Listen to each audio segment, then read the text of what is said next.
دل کے پھپھولے جل اٹھے سینے کے داغ سے، اس گھر کو آگ لگ گئی گھر کے چراغ سے۔ یہ مسلمان جس کا کردار کل تک معاشرے میں ایک باوقار تھا، یہ مسلمانوں کا تعارف کل تک اسلام کے نام سے تھا۔ کل تک مسلمان اپنا تعارف دین اسلام سے کروایا کرتا تھا،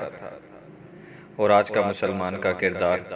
آج کے مسلمانوں کا تعارف، آج کے مسلمانوں کی حیثیت کا اندازہ مسلمانوں کے سوشل میڈیا کے استعمال سے لگایا جا سکتا ہے۔ میرے عزیزو، غیر تو سوشل میڈیا کا استعمال غلط کریں سمجھ میں آتا ہے۔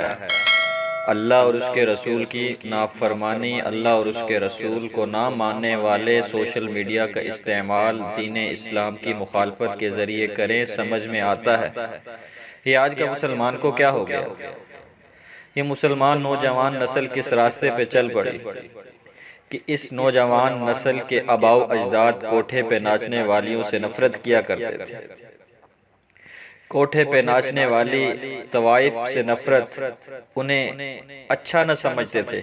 اور اسی آج کے مسلمان نے کوٹھے پہ ناچنے والی، اپنا جسم بیچنے والیوں، اپنے برہنہ لباس پہن کر اسلام کو بدنام کرنے والیوں اور اسلام دشمنی کو دل میں لے کر میڈیا پر، ٹیلی ویژن پر آنے والیوں کو اپنا اسٹیٹس بنا لیا، فیس بک کی مائی سٹوری بنا لی۔ کیا مسلمان کی حیثیت، مسلمان کی کہانی، مسلمان کا اسٹیٹس یہی رہ گیا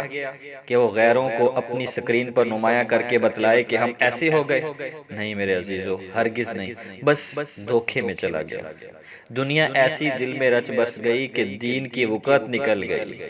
دین کی وقت نکل گئی۔ آج بھی اگر ایک مسلمان کو پاس بیٹھ کر محبت سے سمجھایا جائے اور بتلایا جائے کہ مسلمانوں کا اسٹیٹس یہ نہیں جو آج امت لگا رہی ہے، مسلمانوں کی کہانی یہ نہیں جو آج مائی سٹوری فیس بک پہ لگائی جا رہی ہے، مسلمان تو ایک بڑا باوقار شخصیت تھی،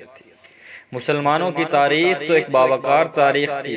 پر اثر تاریخ تھی، ایسی تاریخ جس کو پڑھ لینے سے کفار کے جسم پہ رونگٹے کھڑے ہو جایا کرتے تھے۔ میرے عزیزو، یہ مائی اسٹیٹس واٹس ایپ کا ہو یا فیس بک کا، یا سوشل میڈیا پہ جو بھی پوسٹ ایسی لگائی جائے جو دین اور شریعت کے سراسر خلاف ہو، جو بے حیائی پر مبنی ہو، اس اسٹیٹس سے صرف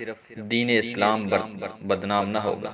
صرف اس سے مسلمانوں کا کردار ہی دھندلا نہ ہوگا، بلکہ اس اسٹیٹس سے مسلمانوں کے اکاؤنٹ میں بے شمار گناہ جا رہے ہوں گے، بے شمار گناہ جا رہے ہوں گے، اور اتنے گناہ مسلمانوں کے اکاؤنٹ میں، مسلمان نوجوان کے نام اعمال میں لکھے جا رہے ہیں جس کا مسلمان کو تصور تک ہی نہیں۔ اگر مسلمان کے سامنے، اسٹیٹس لگانے والے کے سامنے اس کا نامہ اعمال کھول کے رکھ دیا جائے کہ جو ہم نے اسٹیٹس لگایا اس کو کتنے لوگوں نے کاپی کیا،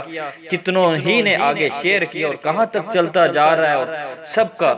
نقصان، سب کا گناہ اس لگانے والے کے زمرے میں، اس لگانے والے کے کھاتے میں۔ میرے عزیزو، اگر نیکی نہیں ہو سکتی، اگر نیکی نہیں لگا سکتے، نیکی کی بات نہیں وائرل کر سکتے، نیکی کی بات نہیں شیئر کر سکتے، تو کم از کم گناہ بھی تو نہ کریں، تو رہنے دیں، چھوڑ دینا، لگانا ضروری ہی ہے۔ اگر لگانا ہی ہے تو ایسی بات کیوں نہ لگائیں جس سے اللہ اور اس کے رسول کی بات ہو، جس سے اللہ اور اس کے رسول کی بات بلند ہو، جس سے مسلمانوں کا کردار ایک نمایاں طور پر واضح ہو کر شیئر ہو۔ تو اللہ جل شانہ ہمیں ایسا اسٹیٹس نصیب کر دیں، ایسی کہانیاں لگانا نصیب کر دیں کہ جس سے مسلمانوں کا کردار پھر سے وہی نمایاں ہو جائے۔